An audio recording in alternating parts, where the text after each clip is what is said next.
அனைவருக்கும் வணக்கம். Hello mister Gandhi என்ற உரையாடலை உரையாட வருகிறார்கள் என் பள்ளி மாணவர்கள். என்னமோ துணியே கிடைக்காது போல கோவணம் கணக்கா ஒரு அறிவி டீச்சர். என்ன மனுஷன்டா இவரு? என்ன ஸ்ரீகாந்த், யார் படத்தை படிச்சுட்டு இருக்க? அடடா, நம்ம தேசப்பிதா காந்தியாச்சே. நிறுத்துறா, உனக்குதான் தேசப்பிதா.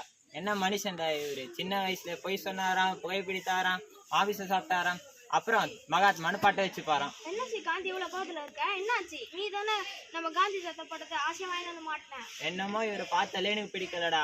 பொய் சொன்னவர் எப்படா மகாத்மா ஆக முடியும்? பொய் சொல்றாங்க துராத்மா தான், ஆனா பொய் சொன்னா ஒத்துக்குறாங்க மகாத்மா தானடா. என்னடா சொல்ற? புரியலையே. ஆங்கிலேயரை நம்ம நாட்டு விரட்டோம்னா அதுக்கு உடல் வலிமை வேணும்னு ஒரு நண்பர் சொல்லி கொடுத்தாரு. அதே போல மாமிசம் சாப்பிடவும் சொல்லி கொடுத்தாரு. அதை தொடர்ந்து புகைப்பிடிக்கவும் சொல்லி கொடுத்தாரு. இதெல்லாம் வாங்கணும்னா காசு வேணும்ல, அதனால காசையும் திருட ஆரம்பிச்சாரு காந்தி. அதனால இதெல்லாம் மாறிக்கணும்னு பொய் சொன்னாரு. இந்த பொய்யெல்லாம் சொன்னோன்னு அவருக்கு ரொம்ப கஷ்டமாயிடுச்சு. அதனால ஒரு நாள் அவங்க அப்பா கிட்ட சொல்லிட்டாரு. அப்பா நல்ல 4 சாத்தி இருப்பாரு. அதுதான் இல்ல, அவரு மௌனமா இருந்தாரு. அவரு வடிச்ச கண்ணீர் காந்தியை புனிதரா மாத்திடுச்சு. அதுக்கப்புறம் அவரு தப்பே செய்யல. பரவாயில்ல, இதெல்லாம் எப்படி அவனுக்கு தெரியும்? அவருதான் அவருடைய சுயசரித்திரத்துல எழுதிருக்காங்கடா. அதை எப்ப எழுதினாரு? அவரு பிறந்து 1869 முதல் 1921 வரைக்கும் அவர் வாழ்க்கையில நடந்த நிறைய சம்பவங்களை சத்திய சோதனை என்ற புக்ல எழுதிருக்காங்கடா. அது என்ன சத்தியத்தை சோதனை செய்யறாரு? நிறுத்து, வக்கரமா பேசாத. நீ பரிசுல காப்பி அடிச்சிருக்கியா இல்லையா? அது ஏன்டா இப்ப கேக்குற? நீ காப்பி அடிச்சிருக்க எனக்கு தெரியும். ஆனா அதை உங்க அப்பா கிட்டயோ உங்க அம்மா கிட்டயோ இல்ல உங்க டீச்சர் கிட்ட கூட நீ ஒத்துக்க மாட்ட. நீ தப்பு செய்யறன்னு தெரிஞ்சோ அந்த தப்ப நீ செய்யவே இருப்ப. அதனால நீ எப்பவுமே இது கஷ்டப்பட்டுனே இருப்ப. நீ சத்தியத்தை சோதனை செஞ்சுனே இருப்ப. ஆனா காந்தி அந்த மாதிரி கிடையாது. அவரு இந்த ஒரு நொடியும் அவரு சத்திய சோதனையில ஈடுபட்டாரு. அவரு சத்திய நெருப்படி வாழ்ந்தாரு.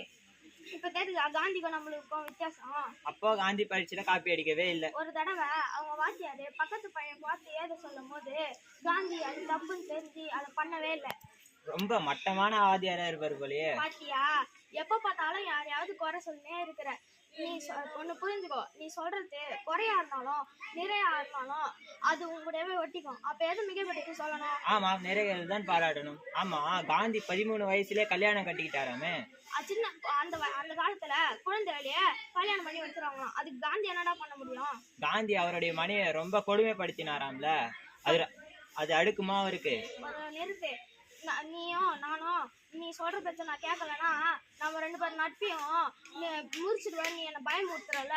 ஆனா நம்ம 2 பேரும் சத்திய நெருப்படி வாழ்ந்தா கொடுமை பண்ற இந்த வார்த்தைக்கே இடம் இருக்காதுல்ல. அது சரி, காந்தி தான் சொல்ற பேச்சு கேட்கலன்னு மனைவியை வீட்டை விட்டு தொலைத்திட்டாம்ல. ஒரு என்ன நடக்குதுன்னு கேளு. அந்த காலத்துல மேல் ஜாதி கீழ் ஜாதி என்ற ஜாதியை ஒழிக்க காந்தி அவருடைய ஆசிரமத்துல எல்லாரையும் வாழ வச்சாரு. அப்போ கீழ் ஜாதி மனிதர் வர்த்தவரு பயன்படுத்தின கழிப்பறைய அவங்க மனைவி சுத்தம் செய்ய மாட்டேன்னு மறுத்துட்டாங்க. அதனால காந்தி அவங்கள கண்டிப்பா கண்டிச்சாரு. அதனால இது தப்பா? ஆனா அவங்க மனைவியும் அவங்க செஞ்ச தப்ப உணர்ந்து அந்த கழிப்பறைய சுத்தம் செஞ்சாங்களாம். தெரியுமா? சரி, அதை விடுடா. அந்த ஆளு எப்ப பார்த்தாலும் கவனம் கணக்கா கச்சையை கட்டிக்கிட்டு சகிக்கல. நாகரிகமா கோட்டு பேண்ட் கட்டிக்கலாம்ல. பார்க்கும்போது கூட அப்படியே போனாராம். கேவலம் தானே நமக்கு.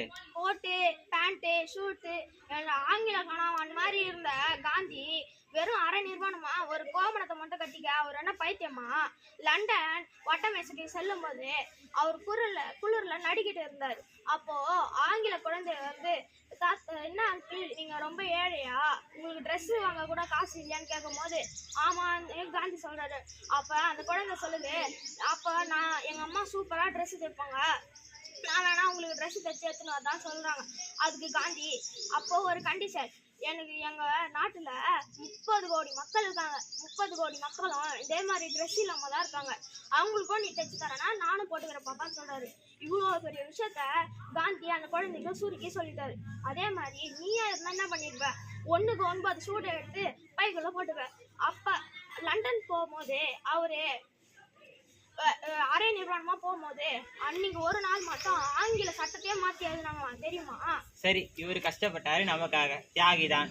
ஆனா அவர் மாதிரி நம்மளும் இருக்கணும் தானே. வளர்ச்சிக்கு குறுக்கே நின்னாரு. பெரிய எந்திரம் எல்லாம் வேணான்னு சொன்னார்ல.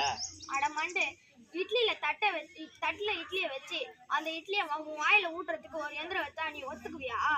அது உனக்கு நம்ம கையில போட்டு சாப்பிடறதுக்கு ஈடாகுமா?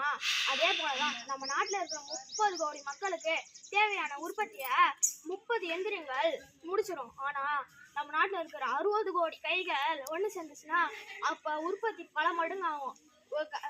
சோம்பேறியா இருக்கா முன்னேற்றம்? என்னமோ இந்த நாடே எனக்கு பிடிக்கலடா. கம்ப்யூட்டர் படிச்சுட்டு நான் மேல்நாடு போயிடலான்னு இருக்கேன்.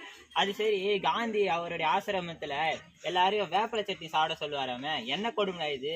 உனக்கு நிறைய சாக்லேட் தரவங்க நல்லவங்களா, உன் வயிற்றுல இருக்கிற பூச்சி சாவணும்னு மருந்து கொடுக்குறவங்க நல்லவங்களா? சரி சரி புரியுது.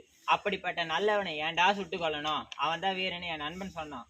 மத்தவங்களை கொல்றவங்க எப்படி வீரன் ஆக முடியும்? அப்படின்னா தன்னை தானே சாவறதுக்கு தயார் பண்ணிக்கிறவங்க தானே வீரன். அப்பனா ஓஹோ, என்ன தற்கொலை படையில் சேர சொல்றியா? அட மண்டே, தன் ஆசைகளை கட்டுப்படுத்தி மத்தவங்களுக்காக தன் உயிரையே கொடுக்கறவங்க தானே வீரர்கள். அடா, இத்தனை நாள் போதையில இருந்த மாதிரி உங்ககிட்ட பேசிட்டு இருக்கேன். காந்தி கிட்ட எனக்கு ரொம்ப பிடிச்சது அவருடைய புன்னகை தான்டா.